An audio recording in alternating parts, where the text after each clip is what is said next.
Well, hello everyone. It's been a while since we did a video, so we thought we'd get back into the groove of making a couple of videos for everybody based on all sorts of stuff: astronomy, gear, what's happening in the night sky, events that are happening around the place. So we're going to be putting up a lot more regular content because I've managed to try and put some time aside in order to make some videos for you. So yeah, let's just get to this one.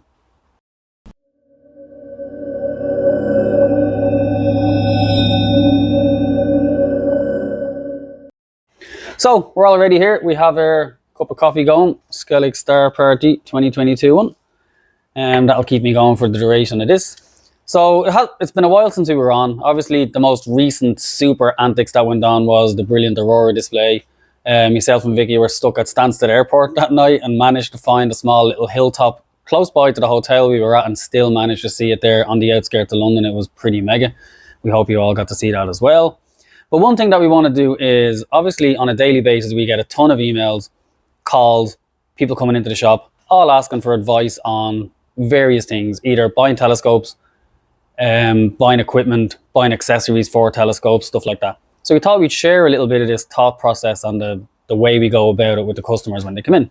So we'll take an example from each day where possible. So today we had a customer into the shop looking for a telescope for their 12-year-old. It's a common one. Often we get it kind of that age group, people shopping around for birthday presents or whatever.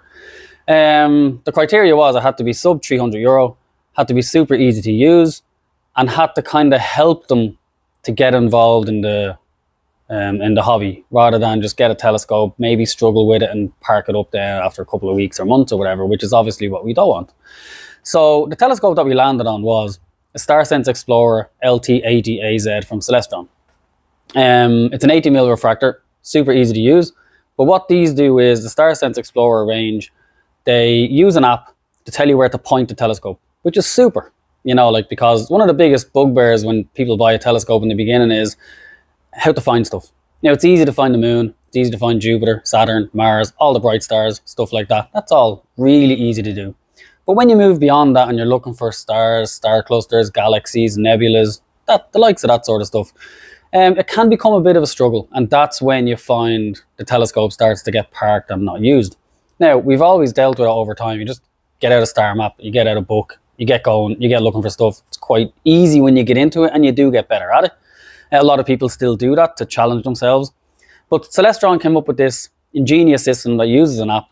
It takes about 30 seconds to set it all up in the beginning, but after that then, it's literally a case of tapping an object in the menu, and arrows come up on the screen with a target, and the closer you get to the target following the arrows, the target goes green, and when the object is underneath the target on your app on the phone, you can see it in the eyepiece then. It's super easy to use. So the main criteria here with this particular inquiry was it had to be super easy to use, and it had to involve the child in using the scope, because oftentimes you want to show your kids how to do something, and then you don't want to have to stand there helping them all the time. You want to let them get on with it themselves, and this does that. It basically gamifies finding stuff. So the reason that particular telescope was picked was, and our example of the day, was because it was super easy to use, and the customer walked out of here dead happy that they got it. And of course, if they have any problems at all, they'll be straight onto the chat with us or straight into WhatsApp or whatever, and we'll look after them after that. We have the smaller brother of that at home, the Celestron StarSense Explorer LT70. Super scope, use it with the kids, really easy to use, really intuitive. And as a range for a beginner, the StarSense Explorer range is very, very, very popular. And it's often one that I do recommend when somebody is looking for a scope that's easy to use. And they go everything from, 230 odd quid all the way up into the thousands, depending on the size of telescope that you're getting or the type of telescope that you're looking for. So it's a very popular scope here, and one that we do often recommend.